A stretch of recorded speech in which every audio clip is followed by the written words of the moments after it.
This is Mark Bell from supertraining.tv. I'm at the airport right now. People are looking at me like I got two heads because I'm videoing myself. But anyway, I've got some questions to answer for the Power Project, and that's the most important thing. So let's get to it. Got a couple of guys who've asked a question. I said in an earlier post that raw lifters should be utilizing around 70%. And when I said it, I said you should start with at least 70%. And so someone had the question of, should you be working up? Should you be adding weight to that? It's all about the speed. If you're moving it fast, remember you're trying to move your weights in the amount of time. You're trying to do a double in the amount of time it would take for you to do a max single approximately.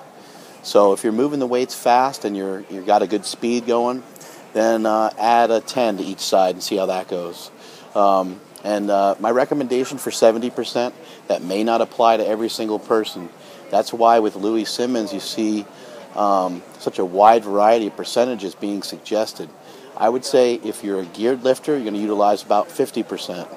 And you're going to go up from there, and it's just going to be all based on how you feel and how your speed is going. If you're flying through it and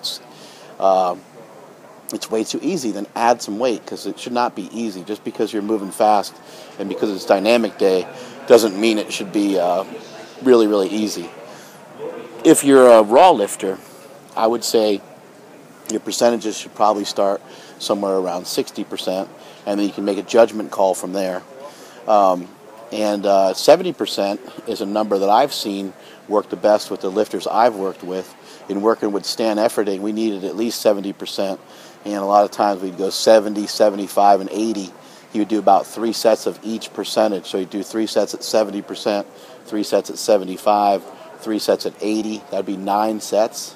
And then we'd do a couple singles sometimes to polish it all off, because Stan's a savage and he loves doing that kind of work. It's all about the force production. You're trying to produce as much force as you possibly can. If the weights are too light, you're not going to be able to produce enough force. If the weights are too heavy, you're not going to be able to produce enough force. So start slow and get a good feel for it.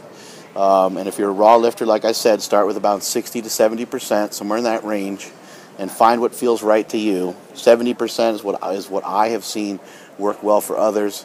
You may have a slightly different experience, but 50% probably won't work so great. And if you're a weaker lifter, 60% probably won't even be enough.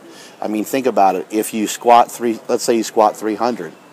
So you're going to tell me you're going to get something out of squatting 150 pounds? Not really. I don't think so. I don't think it's going to work that way. I think that's going to be way too light. So you're going to need to increase your weight a little bit, and you're going to need a slightly higher percentage. If you're a weaker lifter, if you're a more experienced lifter and you're stronger, then you can go with a little bit lighter weight and go with a lighter percentage. That's it from supertraining.tv.